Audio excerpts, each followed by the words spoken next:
one of the things that I had practiced this year was telling people that I love them. It's made people feel very uncomfortable. It's made people like step back from me. But the truth is, I do love them. Um, I got a lot of love to give in my heart.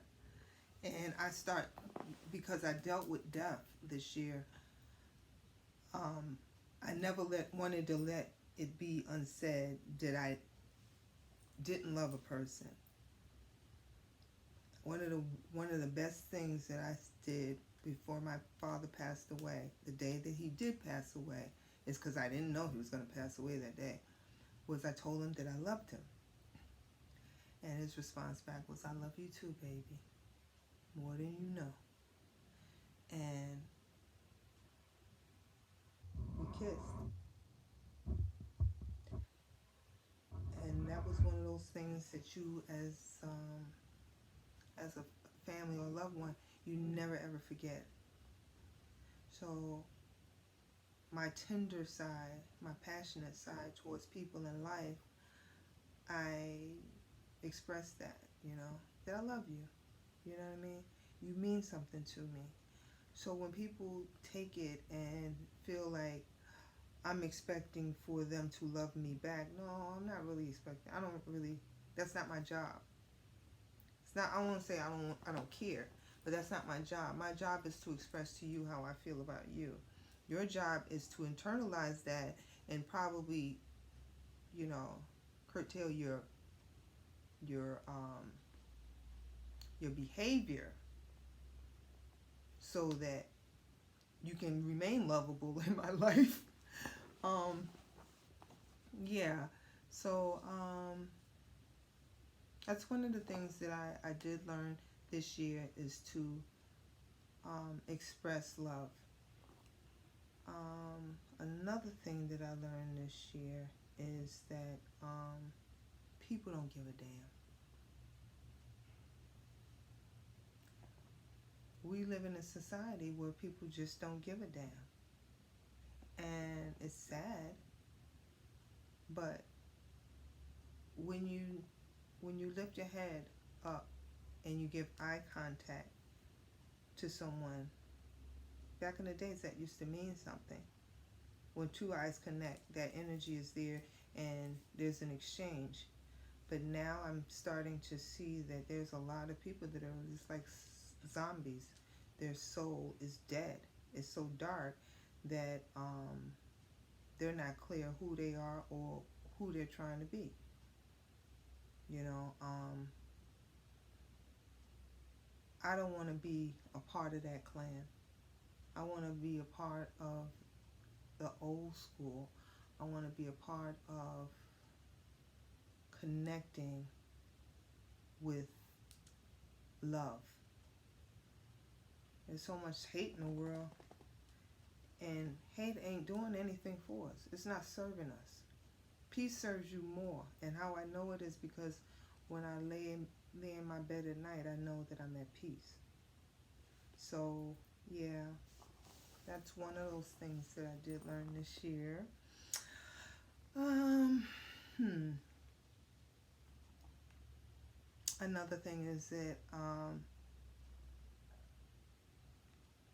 as much as I would like to share certain parts of me with people, I cannot, because everybody reads things differently. Everybody finds a way to judge you based on who you are, what you've told them about yourselves, and things of that nature. Everybody's just holding a tally score. And it's so sad because you know what? We all got our lives. We all got our stories. But if you're sitting there listening to somebody taking an inventory so you can later on use it against a person, you've already lost because you're doing something you ain't even getting paid for. So you're already at a disadvantage. Anyway, with that being said, you know, like I said, I sleep completely well at night. Um, People act strange you know, during times of crisis. So you gotta find a way to forgive people. because it's not about forgiving them, it's more about forgiving you. Um, and it's so much easier to just let that go than to be keep talking about something that really don't bother you. You just mad that you just feel like you want to express yourself. But I'm starting to realize that you can't always express yourself to people. You can't always live in that bubble where you think that people won't take what you say and misconstrue it and tell it to somebody else because they got a different interpretation of what you say. So I learned to stop doing that with people. I learned to keep my mouth shut, do what I got to do, and don't worry about it. I have tunnel vision now versus before where I would internalize everything people say, give them feedback and stuff like that. Now I just don't care. Now I'm at a different place in my life where, as a 50-year-old woman,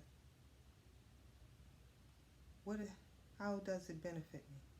And if it doesn't benefit me, serve me, why am I doing it? My advice to young people would be that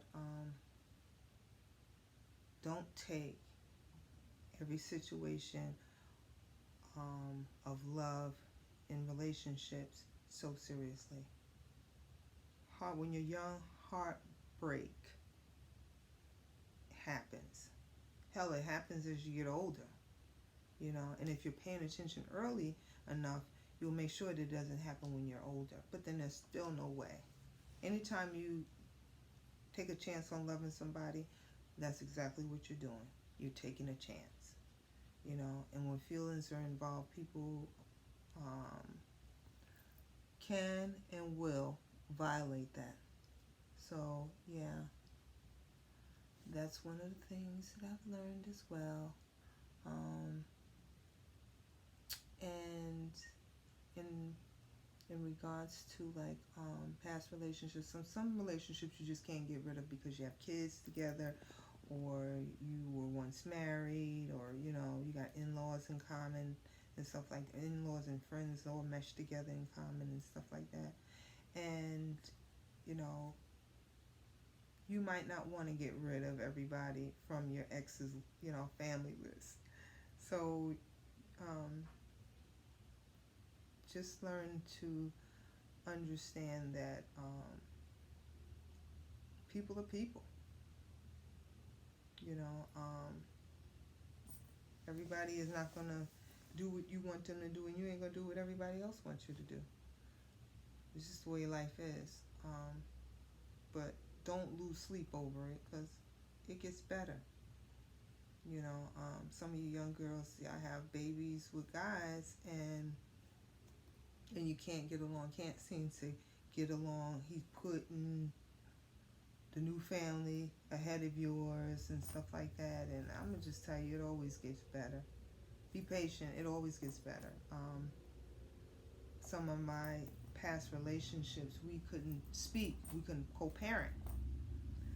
But as time progressed and, the children as they got older, we got to the point where we could at least be cordial to each other. And in some cases, we got to being best of friends, And I think that's a beautiful thing, because then